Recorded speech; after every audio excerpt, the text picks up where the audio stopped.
अध्यक्ष चौधरी उदय भान जी बाहर पहुंच गए हैं।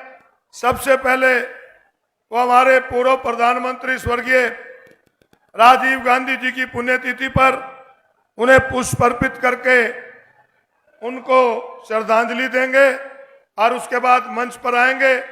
मेरा आपसे अनुरोध है कि जब भी वो मंच पर आए खूब नारों से उनका स्वागत करें।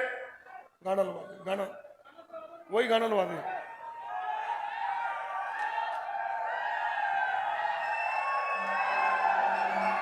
ये राह भले हो लंबी, ये राह भले दूर हो,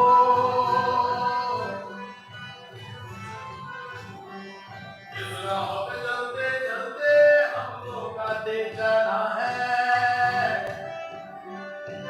हमारे सब हमारे आए, आके चेहरे पे मुस्कान जगाते आए। सब अंधेरे बन जाएंगे जब पाएंगे न्याय, तीन रंग लहराएंगे जब पाएंगे न्याय। सब अंधेरे बन जाएंगे जब पाएंगे न्याय, तीन रंग लहराएंगे जब पाएंगे न्याय।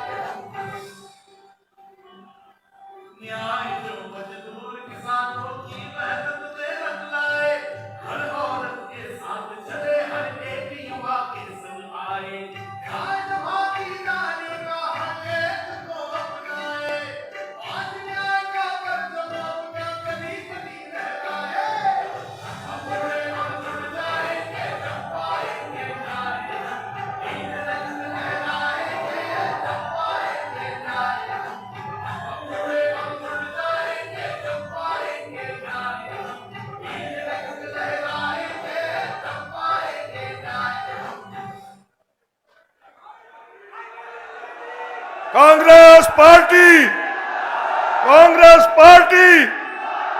मल्लिकार्जुन खड़गे, राहुल गांधी, चौधरी भूपिंदर सिंह हुड्डा, चौधरी उदय भान हमारे बीच। हमारी कांग्रेस पार्टी के राष्ट्रीय अध्यक्ष आदरणीय श्री मल्लिकार्जुन खड़गे जी, उनके साथ नेता प्रतिपक्ष पूर्व मुख्यमंत्री आदरणीय चौधरी भूपिंदर सिंह हुड्डा जी, हमारी पार्टी के प्रदेश के अध्यक्ष माननीय चौधरी उदय भान जी, हमारे अम्बाला लोकसभा से प्रत्याशी भाई वरुण चौधरी जी पहुंचे हैं।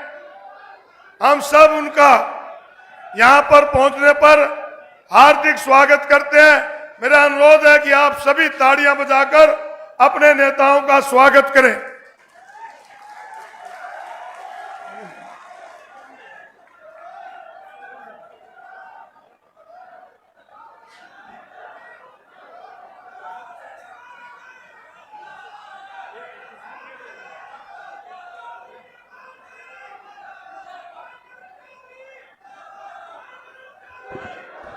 अब मेरा अनुरोध है, हमारे इंडिया गठबंधन के कुरुक्षेत्र लोकसभा सीट से प्रत्याशी एवं आम आदमी पार्टी के प्रदेश के अध्यक्ष माननीय डॉक्टर सुशील गुप्ता जी से वो भी आए और आपसे सबसे इंडिया गठबंधन के दोनों प्रत्याशियों के लिए वोट की अपील करें। डॉक्टर सुशील गुप्ता जी।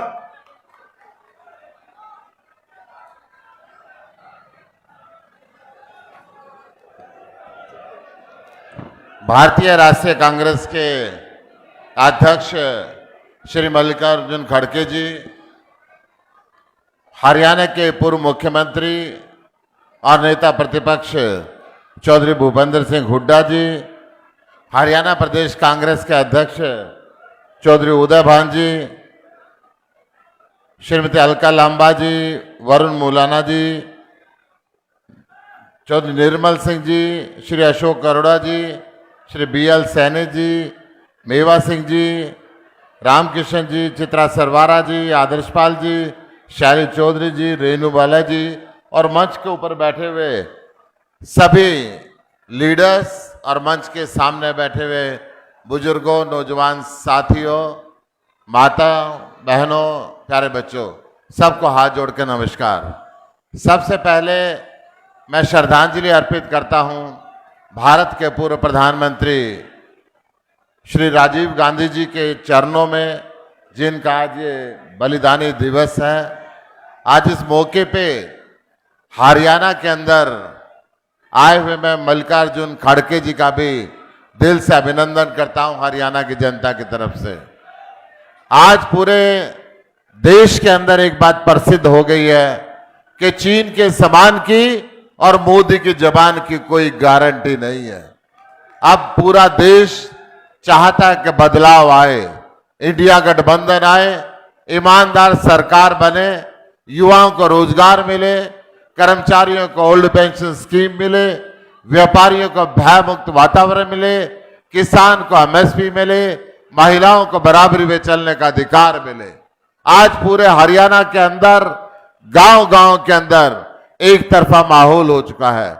10 की 10 सीटों पे इंडिया गठबंधन के सारे उम्मीदवार जीत रहे हैं। मैं मल्लिकार्जुन खड़गे जी को निवेदन कर देना चाहता हूं कि ये जो सरकार बनेगी, इंडिया गठबंधन की सरकार बनेगी, हरियाणा के 10 कैंडिडेट मिलकर एक महत्वपूर्ण योगदान इस सरकार के निर्माण के अंदर देंगे। आज इतनी बड़ी संख्या के अंदर हम सब यहाँ पे हमारे कांग्रेस के अध्यक्ष मल्लिकार्जुन खड़गे जी को सुनने के लिए आए हैं, चौधरी भूपेंद्र सिंह हुड्डा जी को सुनने के लिए आए हैं। इसलिए मैं अपना समय भी उनको देता हूं और इंडिया गठबंधन के लिए आप सबसे अपील करता हूं कि आने वाली 25 मई को एक ही नारा हरियाणा के अंदर 25 मई और बीजेपी गई। धन्यवाद। बहुत बहुत धन्यवाद गुप्ता जी। अब मैं अनुरोध करता हूं हमारे यहाँ से अम्बाड़ा से इंडिया गठबंधन के उम्मीदवार जो कि विधानसभा में सर्वश्रेष्ठ विधायक का जिनको इनाम मिला और जिन्होंने अपने हलके की आवाज बुलंदी से उठाई, भाई वरुण चौधरी जी से कि वो भी आए और आप सबसे वोट की अपील करें। भाई वरुण चौधरी।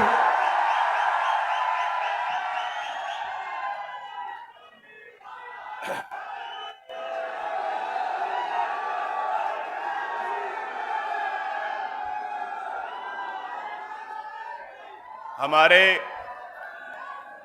बहुत ही आदरणीय भारतीय राष्ट्रीय कांग्रेस के अध्यक्ष मेरे पूजनीय श्री मल्लिकार्जुन खड़गे जी, हमारे बीच में हमारे आदरणीय छत्तीस बिरादरी के नेता अपूर्व मुख्यमंत्री चौधरी भूपेंद्र सिंह हुड्डा जी, हमारे बहुत ही ऊर्जावान हरियाणा प्रदेश कांग्रेस कमेटी के अध्यक्ष श्री उदय भान जी, हमारे आदरणीय महिला कांग्रेस की अध्यक्षा अलका लांबा जी, हमारे आदरणीय सुशील गुप्ता जी, आदरणीय मंच, मेरे बुजुर्गों, माताओं, बहनों, युवा साथियों, आज ही के दिन हमारे सबसे युवा प्रधानमंत्री जी का बलिदान दिवस है। आज हम उनके योगदान के लिए उन्हें हृदय की गहराइयों से श्रद्धांजलि देते हैं। आज हम सब मिलकर, इंडिया गठबंधन मिलकर लड़ाई लड़ रहे हैं तानाशाही के खिलाफ, जुमलेबाजी के खिलाफ, अपने देश के संविधान को बचाने के लिए, अपने देश के लोकतंत्र को बचाने के लिए ये लड़ाई हम मिलकर लड़ रहे हैं। आप भली भांति जानते हैं कि आज हालात क्या हैं। भारतीय जनता पार्टी की सरकार ने हर वर्ग को दुखी किया और जिसने भी अपनी बात को रखने की कोशिश की है उन सब की आवाज को दबाने का काम किया। चाहे वो हमारे किसान हो, कर्मचारी हो, व्यापारी हो, महिलाएं हों, युवा हों, खिलाड़ी हों, सरपंच हों, नंबरदार हों, किसी की भी आवाज को सुना नहीं गया, उनकी आवाज को दबाया गया, कहीं लाठियों से, कहीं गोलियों से। ये शर्मनाक है। हम अपने ही देश में अपनी आवाज नहीं रख सकते। ये हालात पैदा इस भाजपा की सरकार ने कर दिए और इसीलिए इस तानाशाही के खिलाफ हम सबको मिलकर लड़ना है। लड़ेंगे, लड़ेंगे, लड़ेंगे, बहुत ही आवश्यक है, क्योंकि ये हमारी लड़ाई है। कोई बाहर से लड़ने वाला नहीं आएगा। ये लड़ाई हमें ही लड़नी है अपने देश के लिए, अपने देश के संविधान के लिए, जिसने हमें बराबरी का अधिकार दिया। आज वही खतरे में आ गया। पोर्टल पोर्टल खेलते हैं आपके साथ और दुख के साथ बताना पड़ता है कि पोर्टल सिर्फ आपके लिए है, पोर्टल सिर्फ आपके लिए है। मंत्रियों के लिए कोई पोर्टल नहीं, मुख्यमंत्री के लिए कोई पोर्टल नहीं, अधिकारियों के लिए कोई पोर्टल नहीं। वो आज भी नोटिंग हाथ से लिखते हैं, आज भी कागज की फाइलों पे काम करते हैं, लेकिन आपकी जूतियां घिसवा दी, आपको परेशान किया है। इसीलिए मौका है 25 मई को कि एक एक वोट हम इंडिया गठबंधन के पक्ष में डालें और दलवाएं। बातें करते हैं मर्यादा पुरुषोत्तम की, लेकिन इनकी भी कोई मर्यादा है क्या? बड़े बड़े वायदे किए और फिर कहते हैं जी कि ये तो जुमले थे। गरीबों के साथ जब हरियाणा में कांग्रेस की सरकार थी, हुड्डा साहब मुख्यमंत्री थे, केवल 10% लोग हरियाणा के अंदर गरीबी रेखा से नीचे रह गए थे। उनका उत्थान किया गया था, कहीं प्लॉट दिए थे, कहीं कॉलोनी दी थी, उनको सहारा लगाया गया था। और आज दुख के साथ बताना पड़ता है, जो इन्हीं के परिवार पहचान पत्र का डेटा है, आज हरियाणा के अंदर 63% जनसंख्या गरीबी रेखा से नीचे चली गई है। ये हालात इन्होंने पैदा किए हैं, शर्मनाक है। ये गरीब को और गरीब कर रहे हैं और मुद्दे की बात नहीं करते, चाहे महंगाई की, बेरोजगारी की, बढ़ते हुए अपराध की, बढ़ते हुए नशे की, आपकी कोई सुनवाई नहीं होती। और यही हमारी लड़ाई है आपके साथ। आज आप देखते हैं सबसे ज्यादा बेरोजगारी हरियाणा में।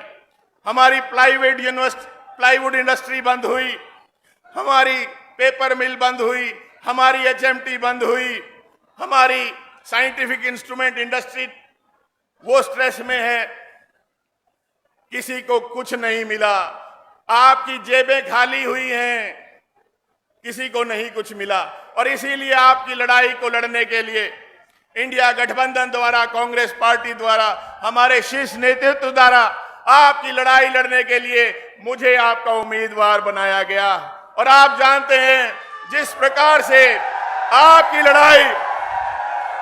लड़ाई विधानसभा में लड़ी है, आपकी आवाज विधानसभा में गुंजवाई है। अब आप मौका दें, अपना आशीर्वाद दें, अपना समर्थन दें, आपकी आवाज लोकसभा के अंदर गूंजेगी, ये मैं आपको विश्वास दिलाता हूं। और साथ ही ये भी विश्वास दिलाता हूं कि जब आप मुझे चुन के भेजेंगे, आपको आपके बीच में मिला करूंगा, आपको मुझे ढूंढने की जरूरत नहीं पड़ेगी। इसी आश्वासन के साथ एक एक वोट आप कांग्रेस पार्टी के पक्ष में डालेंगे और दलवाएंगे। आपका हृदय की गहराइयों से धन्यवाद। जय हिंद, जय भीम।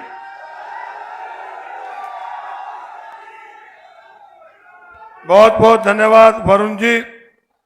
ये जनता के जोश ने आपको विश्वास दिला दिया कि वोट पड़ने बाकी हैं, नहीं तो आप पार्लियामेंट में जाएंगे, पक्का जाएंगे, ये साबित कर दिया।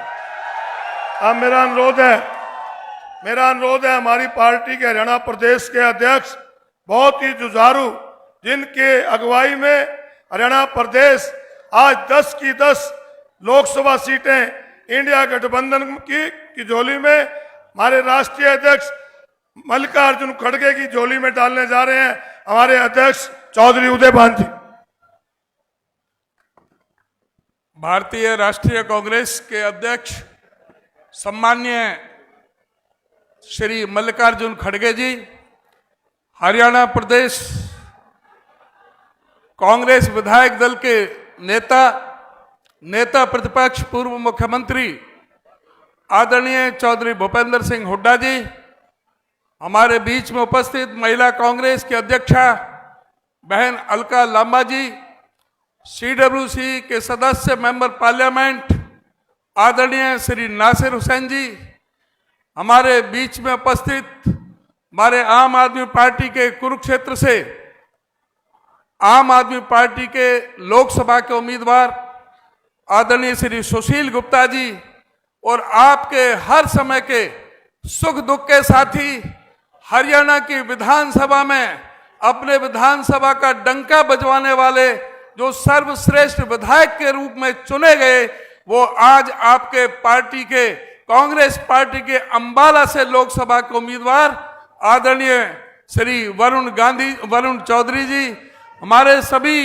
सम्मानित विधायकगण, पूर्व विधायकगण और सभी मंच पर साथीगण और मेरे सम्मानित पूरे दूर दूर से आए हुए सम्मानित बुजुर्गों, नौजवान दोस्तों, सभी हमारी माताएं बहनों, आज सबसे पहले हम अपने महान नेता, महान बलिदानी श्री राजीव गांधी जी, पूर्व प्रधानमंत्री, जिन्होंने इस देश की एकता और अखंडता के लिए अपने प्राणों का बलिदान किया, उनको शत शत नमन करते हैं, उनको शत शत श्रद्धांजलि अर्पित करते हैं और जो उन्होंने जो मार्ग दिखाया था उसको हम आगे लेने की प्रेरणा लेते हैं। साथियों, मैं थोड़े ही शब्दों में आपसे बात करना चाहूंगा।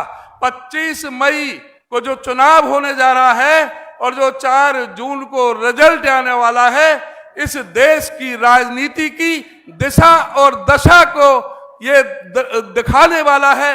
ये देश इस बात का निर्णय लेगा कि ये देश तानाशाही की तरफ जाएगा, जिसमें जो नरेंद्र मोदी जी इस देश को चीन के और रूस के रास्ते पर ले जाना चाहते हैं, जहां एक पार्टी का ये शासन लाना चाहते हैं, जहां प्रतिपक्ष की आवाज को कुचलना चाहते हैं, जो संविधान में बाबा साहब डॉक्टर भीमराव अंबेडकर जी ने जिस संविधान की सुरक्षा के लिए जो संवैधानिक संस्थाएं खड़ी की गई थी, चाहे वो इनकम टैक्स हो, चाहे वो ईडी हो, चाहे वो सीबीआई हो, चाहे वो सेंट्रल विजिलेंस कमीशन हो, चाहे वो इलेक्शन कमीशन हो, इवन कहीं हद तक जुडिशरी भी क्यों ना हो, आज उन सभी की विश्वसनीयता पर अगर प्रश्न चिन्ह लग रहा है और देश तानाशाही की तरफ जा रहा है, तो आज देश को बहुत सोच समझ के चलना पड़ेगा।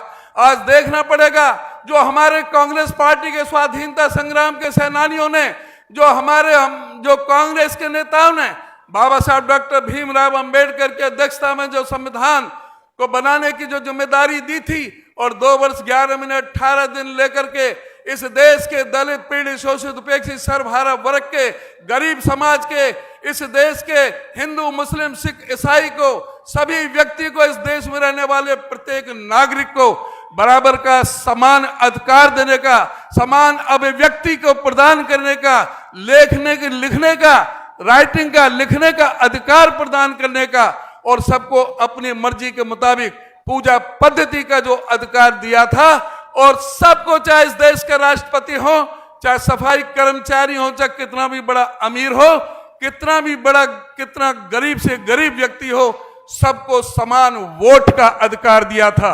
आज इन अधिकारों पर डाका डालने के लिए ये सरकार प्रयास कर रही है, उसके लिए आपको सावधान रहना पड़ेगा। मैं आपसे ये निवेदन करना चाहूंगा, जो आदरणीय खड़गे जी ने, राहुल जी ने जो कांग्रेस पार्टी का घोषणा पत्र दिया है, जो न्याय पत्र दिया है, उसको घर घर तक पहुंचा दें। जो इस न्याय पत्र को पढ़ देगा वो एक एक व्यक्ति कांग्रेस पार्टी को वोट देगा, इंडिया गठबंधन को वोट देगा। मेरा ये दावा है, जो कांग्रेस पार्टी ने जो कहा है कि हम युवाओं को 30 लाख पक्की नौकरी देंगे, जो मोदी जी ने नहीं दी, हम युवाओं को 1 लाख रुपए साल, 8,500 रुपए महीने हम उनको प्रशिक्षण के दौरान एक वजीफा के तौर पर देंगे, जिससे वो ट्रेनिंग लेकर के पूरी तरह से उनके लिए नौकरी के दरवाजे खुल सके। कांग्रेस पार्टी ने यह वायदा किया है कि कांग्रेस के शासन में कोई पर्चा लीक नहीं होगा। कांग्रेस पार्टी ने वायदा किया है कि जो अग्निवीर योजना जो ये लेकर आए थे, जो हमारे युवाओं के साथ धोखा था, हमारी फौज के साथ धोखा था, फौज के जनरलों को भी विश्वास में नहीं लिया गया था, फौज को भी ठेके पर छोड़ने का काम किया।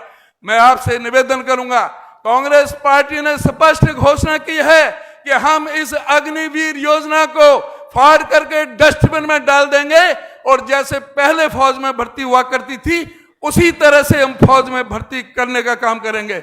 हमारी महिलाओं को हम आरक्षण देने का काम करेंगे और गरीब महिला, एक परिवार में गरीब जो महिला है पीले कार्ड परिवार में एक महिला को 1 लाख रुपए साल, 8,500 रुपए महीने उसके अकाउंट में डालने का काम कांग्रेस की सरकार करेगी।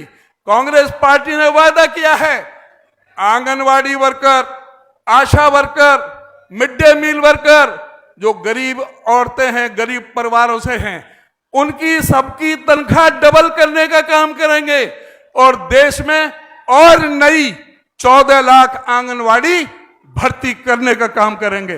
कांग्रेस पार्टी ने वादा किया है कि हर जिले में बाबा साहब डॉक्टर भीमराव अंबेडकर जी के नाम से एक डॉक्टर अंबेडकर भवन, हॉस्टल, लाइब्रेरी स्थापित करने का काम करेंगे। कांग्रेस पार्टी ने वादा किया है कि हर जिले में हम महिलाओं को, कामकाजी महिला जो हमारी पढ़ने वाली बेटियां हैं, उनको सुरक्षित रहने के लिए हर जिले में सविताबाई फूले के नाम से एक महिला के लिए हॉस्टल खोलने का काम करेंगे। कांग्रेस पार्टी ने यह वादा किया है कि हर जिले में एक गवर्नमेंट मेडिकल कॉलेज जिसमें अस्पताल भी होगा वो खोलने का काम करेंगे।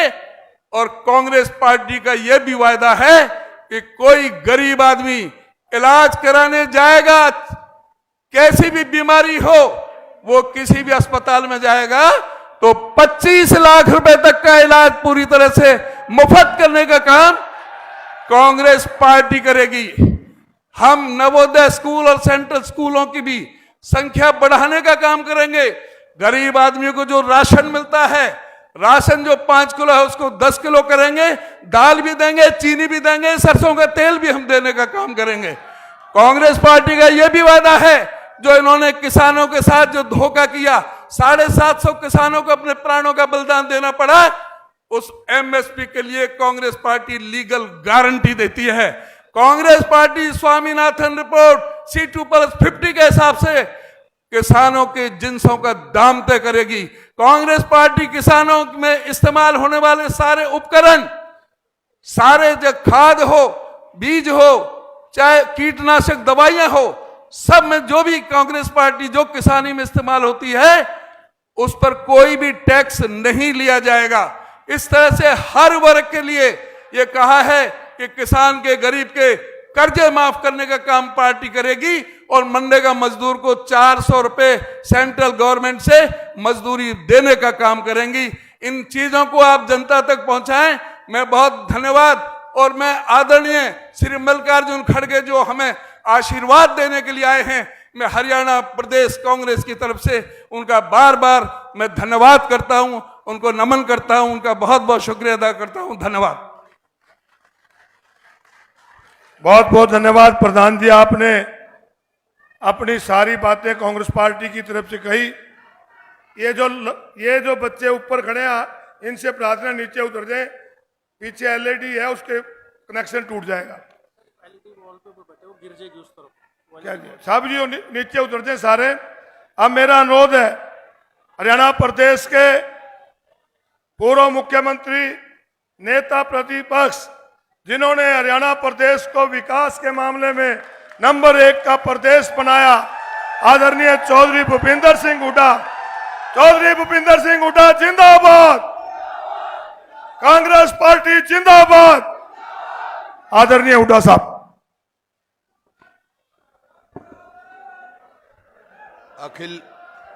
अखिल कांग्रेस कमेटी के हमारे अध्यक्ष माननीय खड़गे साहब, हरियाणा प्रदेश कांग्रेस कमेटी के अध्यक्ष चौधरी उदयभान जी, और हमारे कुरुक्षेत्र से आप पार्टी अलायंस, इंडिया अलायंस के उम्मीदवार हमारे सुशील गुप्ता जी, और अंबाला से हमारी कांग्रेस पार्टी के और अलायंस के उम्मीदवार अजीज वरुण जी, व सभी विधायकगण, पूर्व विधायकगण व सम्मानित मंच, उपस्थित मेरे बुजुर्गों, नौजवान साथियों व मातृशक्ति पत्रकार बंधुओं, देखिए आज सबसे पहले तो राजीव गांधी जी की पुण्यतिथि है आज। उन्होंने देश के लिए क्या किया, कितनी कुर्बानी की, सबको मालूम। पहले इंदिरा जी ने अपने प्राण त्यागे देश की एकता के लिए, फिर राजीव जी ने। वो त्याग जो उनका सदैव देश के सुनहरी अक्षरों में लिखा रहेगा। आज खड़गे साहब हमारे अध्यक्ष जी यहाँ आए हैं। मैं तहे दिल से पूरे विधायक मंडल की तरफ से उनका स्वागत भी करता हूँ और मैं ये दावा करता हूँ, मैं इनको बहुत साल से जानता हूँ, सोच से, कर्म से, उससे पक्के कांग्रेस और देशभक्त हैं। ये खड़गे साहब हमारे देशभक्त उसमें हैं, तो इनको मैंने कार्यशील देखा। बहुत वरिष्ठतम नेता हैं हमारे कांग्रेस पार्टी के और देश के वरिष्ठतम नेता हैं ये आज के दिन। देखिए आज आप हरियाणा में आए और यमुनानगर और जगाधरी का एरिया है, अंबाला जिले का है। अंबाला नाम है इनके लोकसभा क्षेत्र का। अंबाला एक ऐतिहासिक जगह है। 1857 का जो पहली आजादी की लड़ाई लड़ी, सबसे पहले चिंगारी अंबाला कैंट से फटी थी और मेरठ तक गई थी। तो ये ऐतिहासिक इलाका है। तो आज यहाँ आए हैं। देखिए मैं ज़्यादा लंबी बात नहीं कहूँगा, मैं इतना ही बताना चाहता हूँ, जब केंद्र में यूपीए सरकार थी और हरियाणा में कांग्रेस सरकार थी 2014 तक, 2014 में हरियाणा जो है प्रति व्यक्ति आय में, प्रति व्यक्ति निवेश में, खेल खिलाड़ियों में, नौकरी देने में, कानून व्यवस्था में पूरे देश में नंबर 1 था। लेकिन आज 10 साल से डबल इंजन की सरकार काम कर रही है। आज क्या हालत है? आज किस चीज में नंबर 1 हो गया हरियाणा?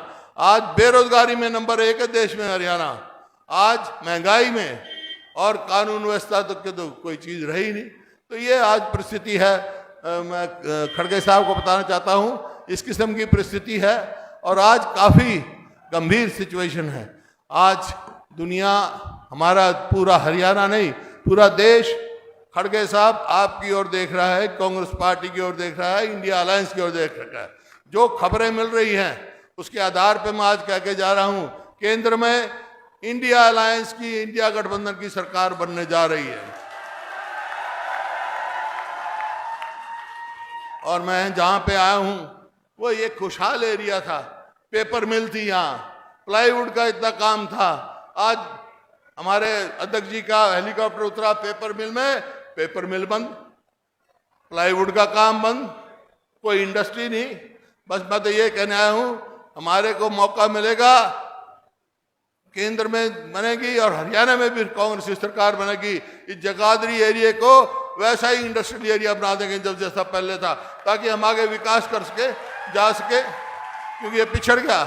आज पूरे हरियाणा का बुरा हाल है और इस प्रकार से देश का ही इन्होंने 10 साल में कहा। किसान का मैं आभारी हूं, खड़गे साहब का और राहुल गांधी जी का।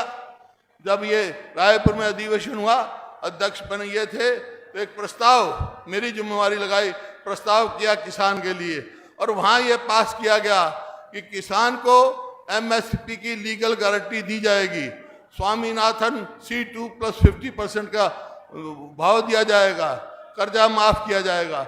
ये सब प्रस्ताव रखा तो खड़गे साहब की अध्यक्षता में ये पास किया। आज सारे देश का किसान, और जो इन्होंने अब मैनिफेस्टो दिया है कांग्रेस पार्टी का, उसमें उसको शामिल किया है। इंडिया की गवर्नमेंट सरकार बनेगी केंद्र में तो किसान का एमएसपी का लीगल राइट दिया जाएगा और वो एक रेवोल्यूशन होगा पूरे देश में। इन्हीं शब्दों के साथ मैं फिर से खड़गे साहब का स्वागत करता हूं और उम्मीद रखता हूं कि इनके आशीर्वाद से कांग्रेस की यहाँ हरियाणा में 10 की 10 सीट, 9 कांग्रेस पार्टी लड़ रही है, 1 आप पार्टी लड़ रही है।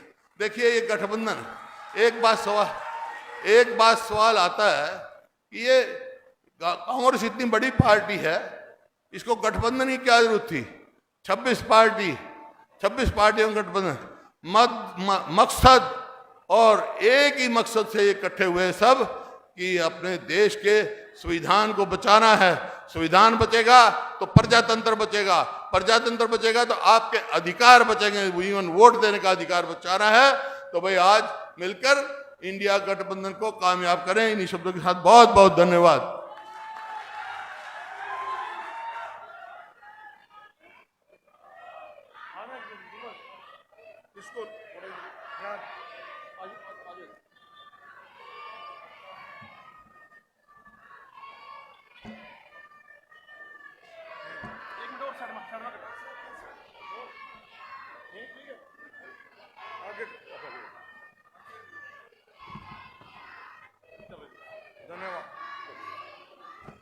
बहुत बहुत धन्यवाद हुड्डा साहब, आपने देश और प्रदेश की राजनीति के बारे में बताया।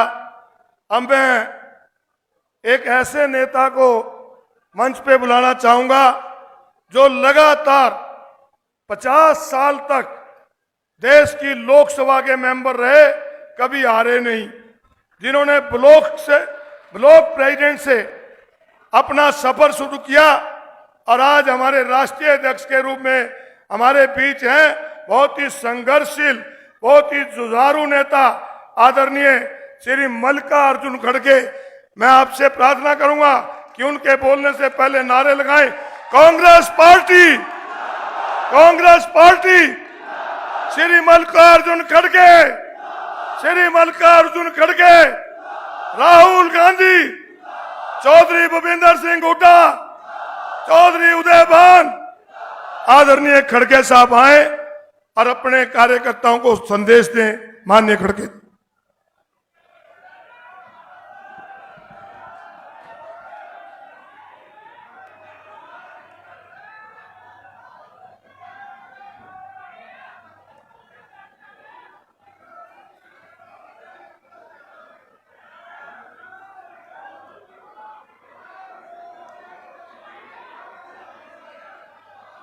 जरा शांति से बैठिए।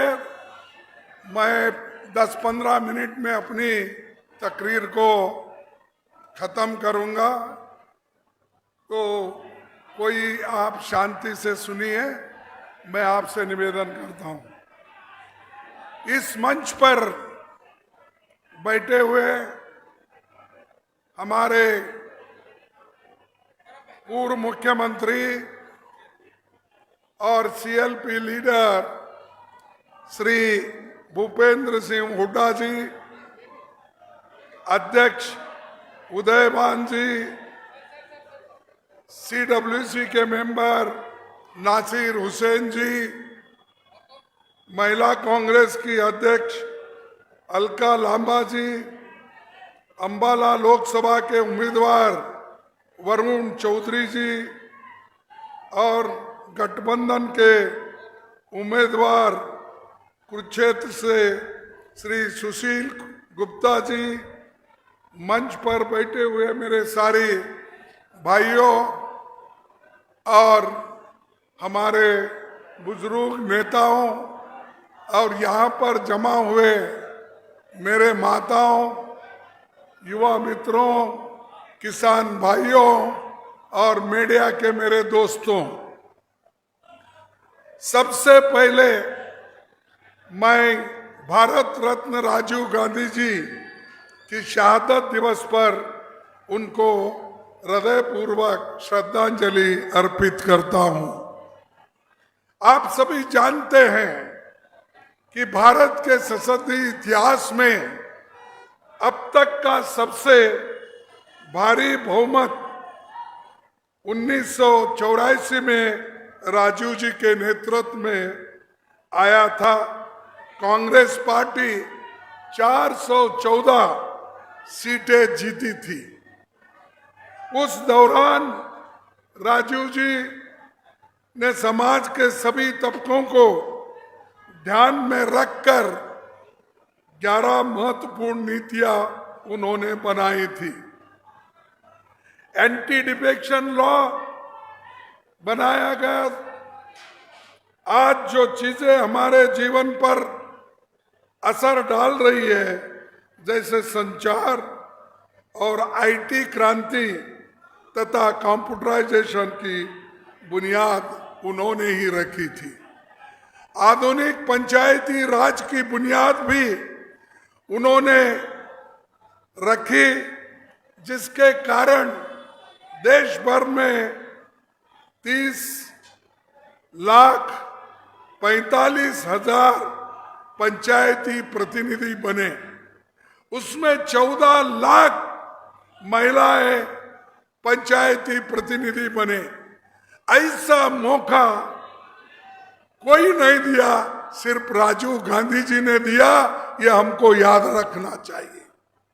आज महिलाएं सरपंच है, दलित सरपंच है, ओबीसी सरपंच है और दूसरे अनेक लोग जो देहात में रहते हैं वो पॉलिटिक्स में आकर अपने नीति से वहां पर काम करके उन्होंने सरपंच, पंचायत मेंबर, ये सब कुछ बने हैं।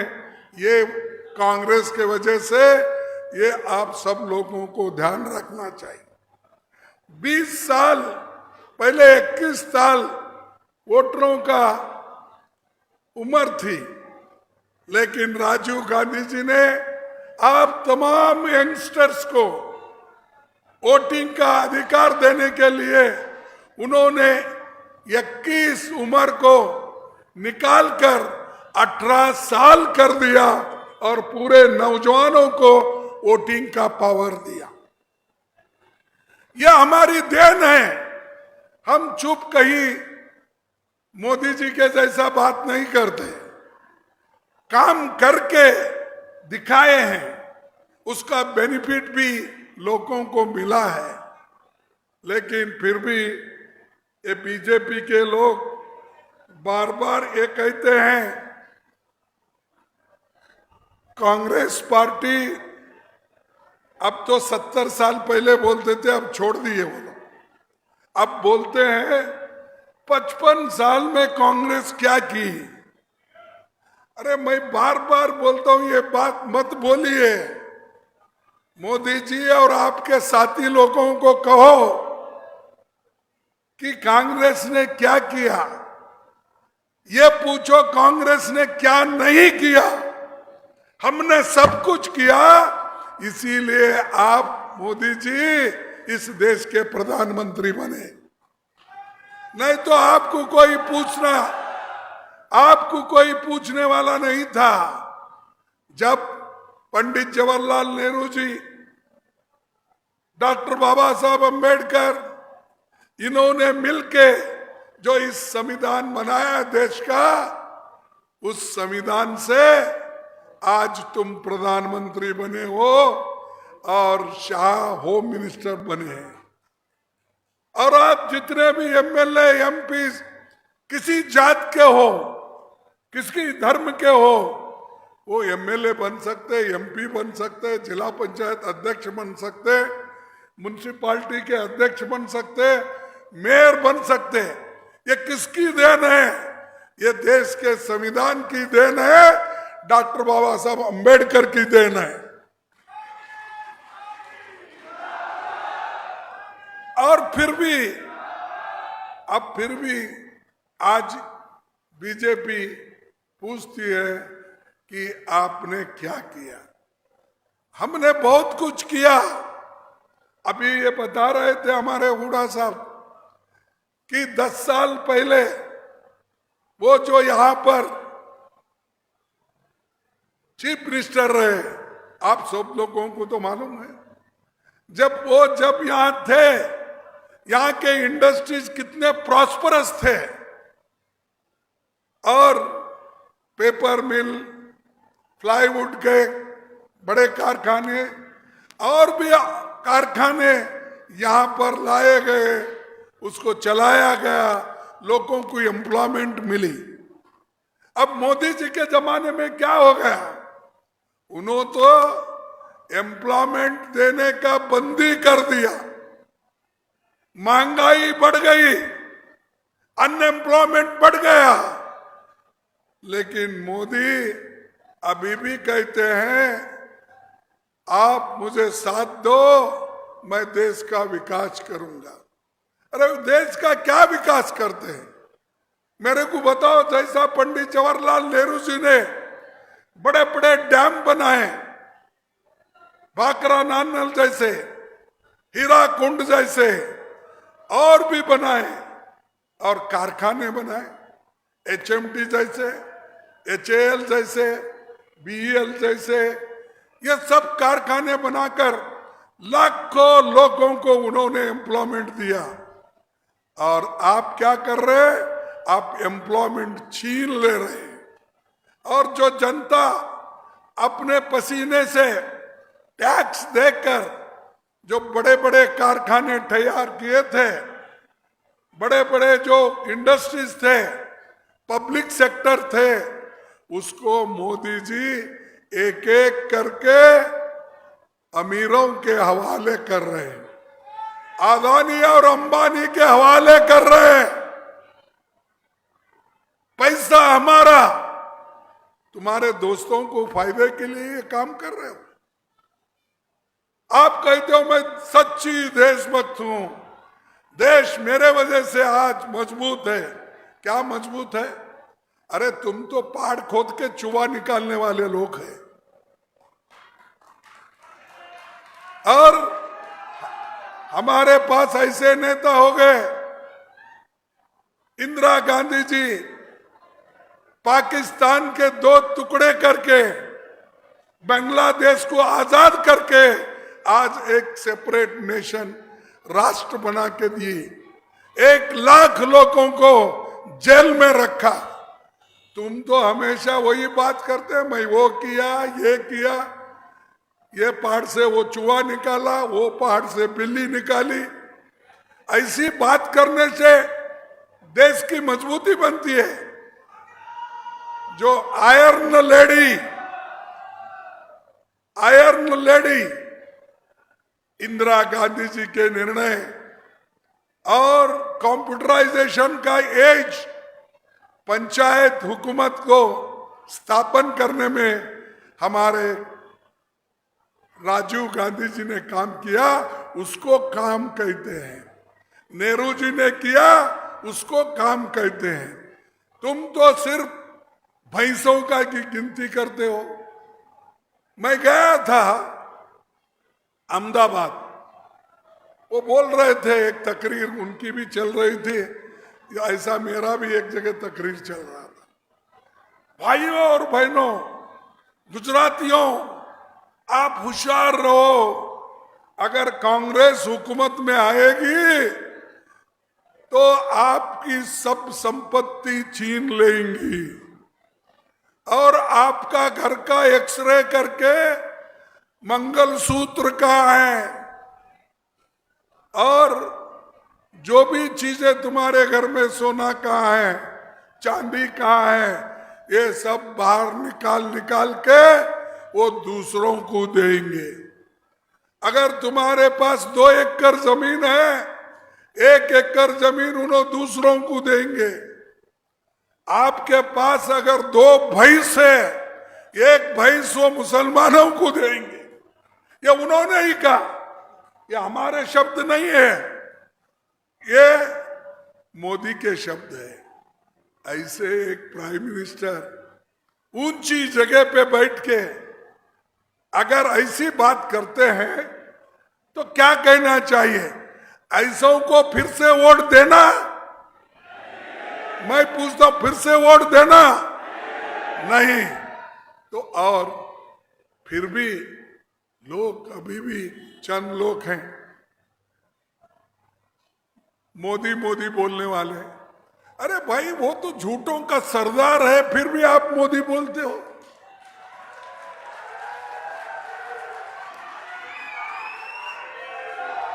मैं किसी को गालियां देना नहीं चाहता।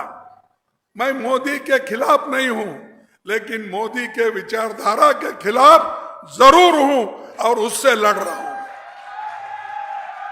आरएसएस के विचारधारा के खिलाफ हम लड़ रहे हैं। संविधान को अपने हक छीन लेना चाहते हो, उसके खिलाफ हम लड़ रहे हैं। लोकतंत्र को आप मिटाना चाहते हैं, उसके खिलाफ हम लड़ रहे हैं। मोदी जी, आप समझे हैं कि आप बहुत होशियार हैं, लेकिन आपसे भी ज्यादा इस देश की जनता बड़ी होशियार है और आपके खिलाफ आपके खिलाफ जनता लड़ रही है, कांग्रेस नहीं, गठबंधन नहीं। ये गठबंधन और कांग्रेस ये मिलके लोगों की समस्या को वो उठा रहे हैं। जो लड़ रहे तुम्हारे खिलाफ उनको साथ दे रहे हैं। ये लड़ाई जनता और मोदी के बीच में है, जनता और बीजेपी के बीच में है, क्योंकि लोग तंग आ गए। बोलते हैं, पहले इलेक्शन में तो बोले, क्या बोले उन्होंने? पहले इलेक्शन में उन्होंने बोला भाई, अरे बाद में बोलो भाई, जिंदा गिंदा रन दो।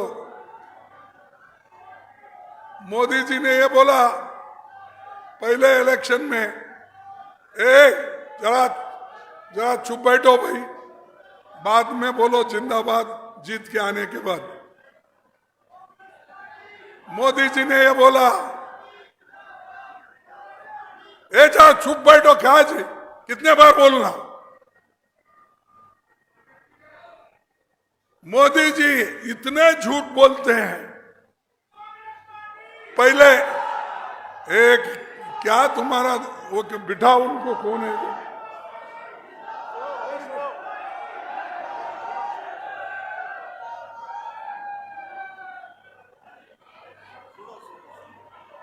मोदी जी इतना झूठ बोलते हैं। पहले इलेक्शन में उन्होंने कहा, क्या कहा? कांग्रेस वाले बहुत धन कमाए हैं और बड़े बड़े अमीर लोग भी काला धन रख के वो बाहर स्विस बैंक में रखे हैं। ये उन्होंने शुरू के इलेक्शन में बोला, और वो पैसा लाके मैं हर परिवार को 15-15 लाख दूंगा, हर एक के जॉब में 15-15 लाख डालूंगा। ये बोले या नहीं बोले? तो मिला आपको? अरे ऐसा कैसा होता भाई, आप झूठ बोल रहे हैं। प्राइम मिनिस्टर झूठ बोलता है, मोदी झूठ बोलता है, झूठ बोला, ठीक है भाई, एक झूठ माफ कर दो। दूसरा बोला 15-16 में उन्होंने, मैं हमारे नौजवानों को, युवकों को 2-2 करोड़ नौकरियां हर साल दूंगा, और 10 साल में 20 करोड़ नौकरियां देनी थी, दिया उन्होंने? वो भी नहीं दिया। क्या कैसा हो सकता है भाई? प्राइम मिनिस्टर 10 साल से है, ऐसा झूठ बोल सकते हो? मुझे समझ में नहीं आ रहा, क्योंकि अगर हम अपोजिशन वाले हैं, बोलते हैं तो लोग बोलते हैं ये क्या है, मोदी के खिलाफ बोल रहे हैं, पाप मोदी बहुत अच्छा काम करता है। तो ये नौकरी भी नहीं मिली। तीसरी बात जो हमारे हुड्डा साहब ने जिक्र किया और बहुत से हमारे साथियों ने जिक्र किया, क्या किया था? उन्होंने कहा मैं किसानों के लिए उनकी आमदनी डबल करके दूंगा। आपकी आमदनी डबल हो गई, किसानों को भी नहीं दिया। ये क्या है भाई, किसी को भी नहीं दिया, 15 लाख नहीं दिया, 2 करोड़ नौकरी युवाओं को नहीं दिया, किसानों को भी नहीं दिया। फिर ये झूठा है क्या अच्छा आदमी है?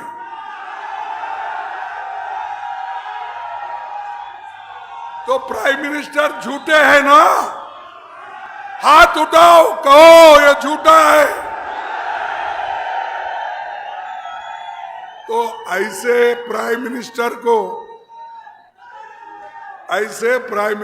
को अगर मैं ये झूठों का सरदार है अगर बोलूंगा तो क्या गलती है इसमें?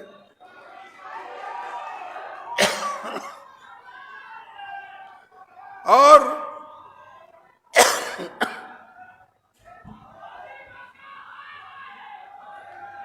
तो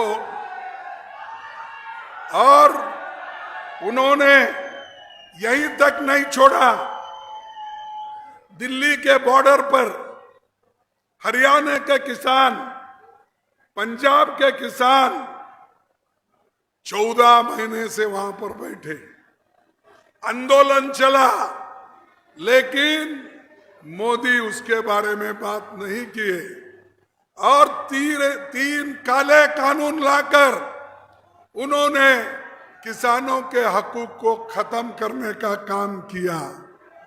फिर बाद में जब हम लोग उठे, आप लोग उठे, तैयार हो गए लड़ने के लिए, तब उन्होंने 3 काले कानून को स्थगित किया है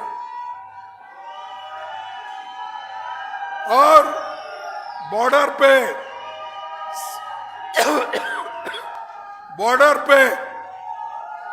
750 किसान वहां मर गए। कभी उनके बारे में उन्होंने सोचे नहीं। एक सेंट्रल मिनिस्टर का बेटा अपनी जीप लाकर जब रास्ता उसको नहीं मिला तो 4 लोगों को कुचल के मार दिया। ऐसे लोग फिर उनको, उनके पिताजी को फिर टिकट दिया, वो अब बीजेपी से लड़ रहा है। जो जो किसानों के खिलाफ है उन सबको अगर किसी ने बचाया तो मोदी जी ने बचाया और कहता है मैं बहुत अच्छा काम कर रहा हूं, सबका साथ सबका विकास। अरे तुमने सबका साथ तो लिया लेकिन सबका सत्यानाश कर दिया।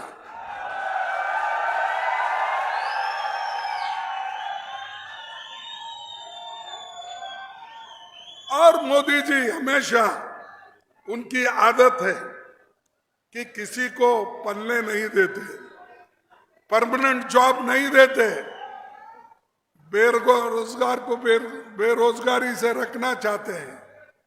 और बहुत से सरकारी नौकरी निकलते हैं, निकलने के बाद बच्चे सब एग्जामिनेशन को रेडी करते हैं। एग्जामिनेशन रेडी करने के बाद रिक्रूटमेंट चलते वक्त वो पेपर लीक हो जाता है, फिर पोस्टपोन करते हैं। आज मैं कहता हूं हरियाणा में 1,82,000 वैकेंसीज खाली है। इतने नौकरियां खाली रख के मोदी जी नहीं दे रहे, उनके चेले यहाँ के जो चीफ मिनिस्टर है वो नहीं दे रहे। क्यों नहीं दे रहे? अगर ये वैकेंसीज अगर भर्ती करे, इसमें से बहुत से नौकरी दलितों को जाएंगे, गरीबों को जाएंगे, पिछड़े वर्ग को जाएंगे, आदिवासी को जाएंगे। इसीलिए नौकरी देना बंद कर दिया। उन्होंने नया सिस्टम शुरू किया, अग्निवीर, 4 साल के लिए। अरे भाई,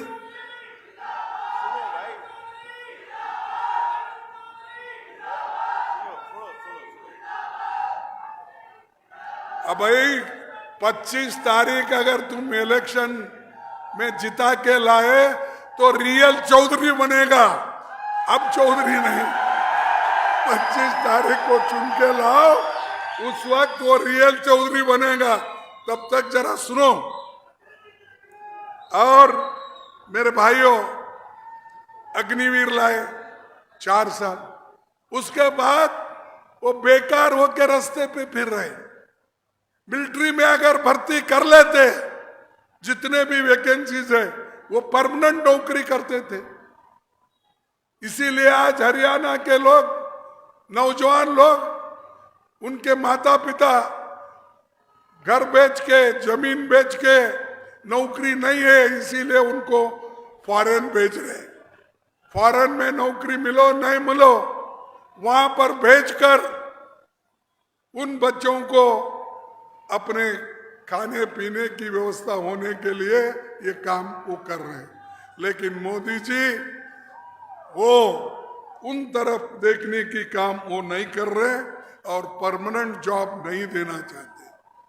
सेंट्रल गवर्नमेंट में 30 लाख वैकेंसीज है, जैसा हरियाणा में 1,82,000 वैकेंसीज है स्टेट गवर्नमेंट में, वैसा केंद्र सरकार में 30 लाख वैकेंसीज है। मोदी क्यों नहीं भर रहे? क्योंकि वहां भी अगर एक बार रिजर्वेशन रिक्रूटमेंट होता है, रिजर्वेशन आता, तो इन दलितों को वंचित करने के लिए, बैकवर्ड्स को निकालने के लिए, आदिवासियों को निकालने के लिए और दूसरे लोगों को भी 50% मिलता है, उन नौजवानों को भी उन्होंने निकाल रहे, यानी उनको देना नहीं चाहते और बातें बड़ी बड़ी करते हैं। हमने उतना पैसा लाया, ये इन्वेस्टमेंट किया, मुझे तो कहीं नहीं दिख रहा। एक बार तो उन्होंने कहा मैं बुलेट ट्रेन ला रहा हूं, अहमदाबाद से बंबई तक 1 लाख रुपए खर्च करके मैं बुलेट ट्रेन वहां चलाऊंगा। उसकी कीमत अब 2 लाख रुपए हो गई। क्या 2 लाख करोड़ हो गई? तो 2 लाख करोड़ होने के बावजूद भी आज वो कंप्लीट नहीं कर पाए। ऐसे जो झूठे काम हैं वो कर रहे हैं। अगर हमारी गवर्नमेंट आती, हम गठबंधन की सरकार तो जरूर आने वाली है, इसमें कोई शक नहीं है। मोदी की सरकार नहीं आएगी, ये मैं दावे के साथ कह सकता हूं। और हमारी जो घोषणा पत्र है वो सबके लिए है, गरीब के लिए, दलित के लिए, वंचित के लिए, महिला के लिए, किसान के लिए, युवाओं के लिए, सबके लिए हमारा जो इलेक्शन मैनिफेस्टो है, घोषणा पत्र है, वो सबके लिए है। किसी एक कौम को, किसी एक धर्म के लोगों को नहीं, सारे समाज को 140 करोड़ लोगों को हमारा घोषणा पत्र लागू है। फिर भी मोदी कहते हैं क्या है घोषणा पत्र में? यह मुस्लिम लीग की घोषणा पत्र। अरे बाबा पढ़ो तो पढ़ो, तुमको पढ़ने को अगर नहीं आता, अच्छा हम एक आदमी को भेजेंगे कांग्रेस ऑफिस से आपको समझाने के लिए, अगर समझे ये टीका करते हैं। और दूसरी बात मैं आपको बोलता हूं कि ये महंगाई, बेरोजगारी, जाति जनगणना पर हो रहा है, SC, ST, OBC गरीबों का आरक्षण बचाने, और हम जो अब लड़ रहे हैं, ये लड़ाई संविधान और लोकतंत्र बचाने के चुनाव हुई। ये जो है लड़ाई है, ये संविधान बचाने की लड़ाई है। इसमें सब कुछ है, सबके अधिकार है, फंडामेंटल राइट्स है, बुनियादी हक है और रिजर्वेशन के सारे चीजें हैं। इसको बचाने के लिए राहुल गांधी जी भी लड़ रहे हैं और आप तमाम लोग भी लड़ रहे हैं। लड़ाई उनके साथ है जो लोग इसको मिटाना चाहते हैं। हम मिटाने नहीं देंगे, चाहे कुछ भी हो, हम लड़ते रहेंगे, इसको बचा के रखेंगे, लोकतंत्र को कोई बचाएंगे। आरएसएस और बीजेपी इस चीज को खत्म करना चाहती है और हमारी विचारधारा की लड़ाई है। हमारे साथ आप है, आपके साथ हम हैं और कोई हमको मिटा नहीं सकता।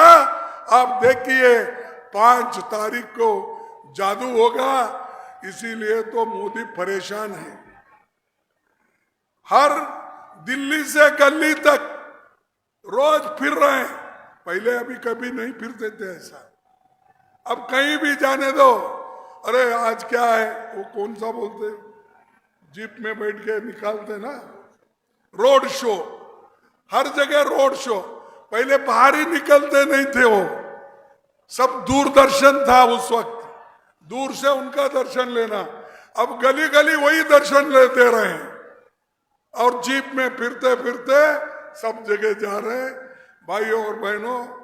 और राहुल गांधी जी को वो लोग उनके बारे में अगर नहीं बोलिए कुछ भी, उनको नींद नहीं आता, खाना भी हजम नहीं होता मोदी जी का, उनका नाम ले ही लेते हैं, गांधी फैमिली को गालियां दे ही देते हैं।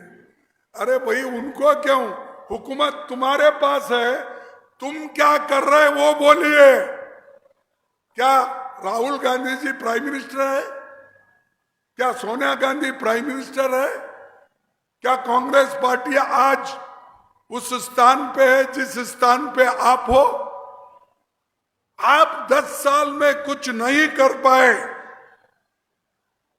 तो आज ऐसी बातें क्यों कर रहे हो? और आपको मैं ये कहना चाहता हूं चैलेंज के साथ कि आप अपने बुरे विचारों को छोड़ो और देश को कैसा बनाना इसके तरफ सोचना चाहिए था। आपने नहीं सोचा, इसीलिए आप आज परेशान हो। और कांग्रेस पार्टी और गठबंधन, गुप्ता जी, हाँ आप गठबंधन और वरुण आप मिलके जोर से जोर लगाना पड़ेगा और 10 के 10 सीट लाना पड़ेगा। हुडा साहब हमको तो विश्वास दिला रहे कि हुडा साहब कहे हमको हम ज्यादा से ज्यादा सीट लाएंगे। ज्यादा से ज्यादा इसका मतलब क्लीन स्वीप 10 की 10 लाएंगे। हाँ, देखो देखो उन्होंने हमारे कैप्टन उठ के बोले 10 के 10 लाएंगे। और ये दोनों जहां यहां पर से जिनके लिए मैं आया हूं, मैं तो सबके लिए आया हूं, यहां से मैसेज जा रहा होगा, लेकिन यहाँ जो है हमारे वरुण है चौधरी, उसके बाद सुशील गुप्ता जी है, ये सब लोग मदद करेंगे। उनको चुनना जरूरी है अगर आपका गठबंधन सरकार बनाना है। देखो मैं आखिरी 2-3 चीजें बोलकर मैं अपने भाषण को समाप्त करता हूं। एक है कि जो प्रधानमंत्री ने ये कहा कि जब नोटबंदी भी हो गई थी उस दिन उन्होंने कहा था नोटबंदी के लिए देश के सिर्फ 50 दिन मांगता हूं काले धन लाने के लिए। कितना बोला? 50 दिन। काला धन लाने के लिए 100 दिन पूछा, अच्छे दिन लाने को 5 साल पूछा, वायदों को पूरा करने के लिए 5 साल पूछा, और देश को बनाने के लिए अमृतकाल 2047 में मैं बनाऊंगा विकसित भारत। कहाँ है भाई तुम्हारा विकसित भारत भी नहीं, और तुम उसके लिए कोशिश भी नहीं कर रहे हो। इसीलिए मैं आपसे मांगूंगा आपका एक वोट किसानों के लिए एमएसपी गारंटी कानून का हो सकता है। आपका एक वोट किसानों का कर्ज माफ कर सकता है।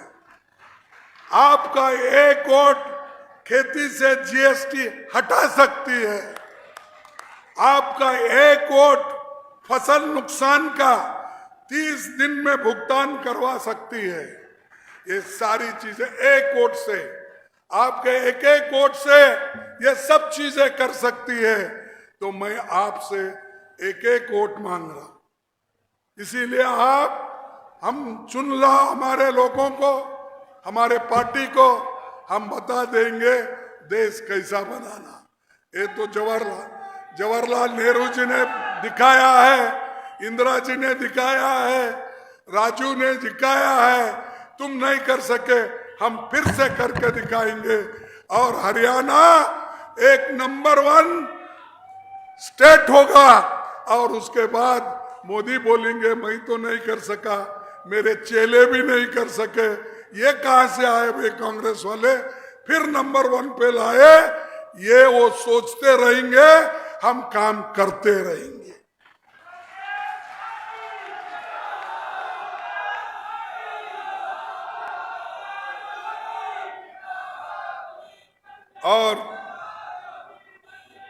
और मेरे और हमेशा बोलते हैं कि उन्होंने फिक्र ही नहीं करते मोदी जी। महंगाई इतनी बड़ी है, उसके बारे में कभी बात नहीं करते। अनएम्प्लॉयमेंट इतनी बड़ी है, उसके बारे में बात नहीं करते। मैं फिर किसके बारे में? अरे भाई, आप वोट मांगते हैं तो मैंने ये काम किया इसीलिए मुझे वोट दो, पूछना चाहिए। उसका उनके चीफ मिनिस्टर पूछने दो, उनके लोग पूछने दो, उनके मंत्री पूछने दो। हरियाणा का कोई आदमी भी नहीं बोलता उनका, और मोदी भी नहीं बोलते। मैं आपको 2-3 उदाहरण देके मेरे भाषण को समाप्त करता हूं। पेट्रोल 2014 में कितना था? 66 रुपए था।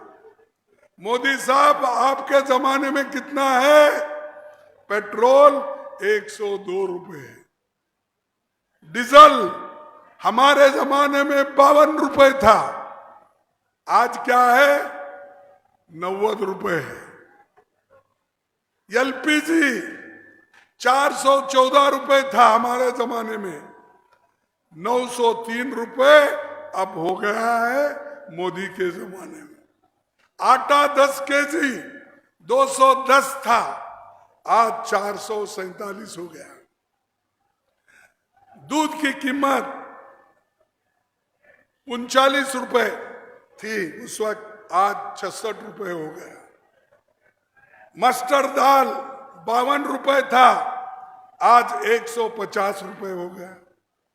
तुअर दाल 80 रुपीस था हमारे जमाने में, आज 188 रुपए। बोलिए, मोदी की गवर्नमेंट अच्छी थी क्या हमारी गवर्नमेंट अच्छी है? ये तो तालमेल करके देखिए। ये आंकड़े पार्लियामेंट में दिए सो है, ये आंकड़े उन्होंने हर जगह सरकारी दफ्तरों में रखे सो है। अरे तुम ये जनता को खिलाने पिलाने के वस्तुएं सस्ते में नहीं दे सकते। आपको कोई नैतिक अधिकार फिर से वोट मांगने का नहीं है। आपको लोग वोट नहीं देंगे, आप चले जाएंगे। 5 तारीख को हमारी सरकार जरूर आएगी और हम एक होकर लड़ेंगे। इतना कहते हुए,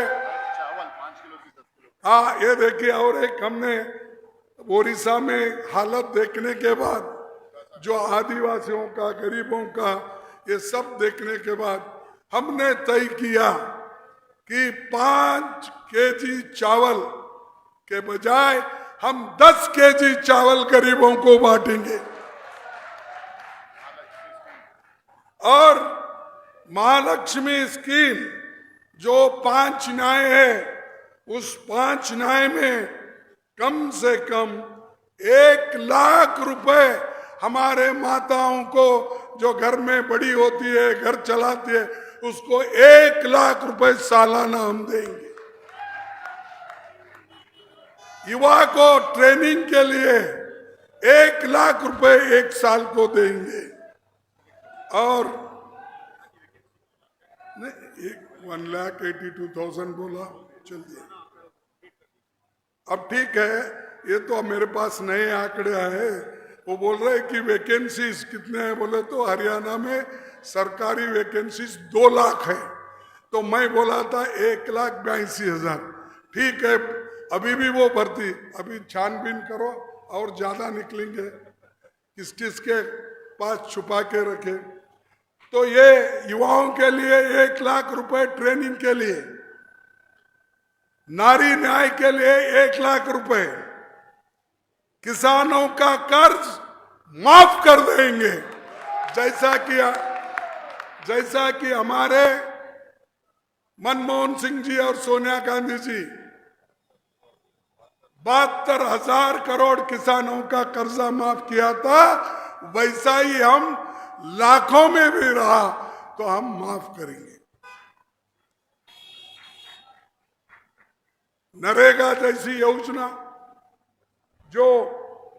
जिसका आज 200, 250, 300 रुपए, हम उसको बढ़ाकर 400 रुपए प्रतिदिन करेंगे। 400 रुपए।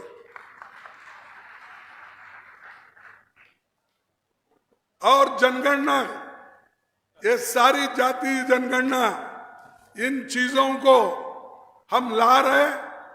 कौन कितने पढ़े हुए लोग हैं, ग्रेजुएट्स कितने हैं, जमीन कितनी है, नौकरी कितनी लोगों को है, महिला कितनी पढ़ी है, यह सबका एक आकलन करने के लिए हम लोग जातीय जनगणना करना चाहते हैं और करके रहेंगे लोगों के हित में। किसी की संपत्ति छीन लेने के लिए नहीं, अपने आप को हमारा देश कहाँ खड़ा हुआ है, किस किस जातियों को हम क्या देना चाहिए, इसके लिए हम कर रहे हैं। किसी के घर में से छीन के ला के नहीं दे रहे, पॉलिसी बनाने के लिए। जैसा जवाहरलाल नेहरू जी ने 5 ईयर प्लान बनाया गरीबों के लिए, देश के लिए, और उन्होंने जैसा बनाया वैसा ही हम इस जाति जनगणना के आधार पर पॉलिसी बनाना चाहते हैं। वो पॉलिसी भी आप लोगों के हित में होगा। बस मैं इतना ही कह के मैं अपने 4 शब्दों को समाप्त करूंगा। और मैं अपने मंच पर जो भी बैठे उनसे भी निवेदन करूंगा, आपसे निवेदन करूंगा कि आप सब मिलके हमको ताकत दो। जैसा हमारे सुभाष चंद्र बोस बोलते थे, तुम मुझे खून दो मैं तुम्हें आजादी दूंगा, ऐसा तुम मुझे वोट दो मैं मोदी को हटा के रखूंगा। और मैं बोलूंगा, मोदी हटाओ देश बचाओ। मैं बोलूंगा, मोदी हटाओ। क्या यारो, मेरे जैसा भी आवाज नहीं। मोदी हटाओ, मोदी हटाओ। जय हिंद, जय हिंद, जय हिंद। आप सभी को धन्यवाद। इतने कड़ी धूप में भी आप आकर हमारी बात सुन रहे। आप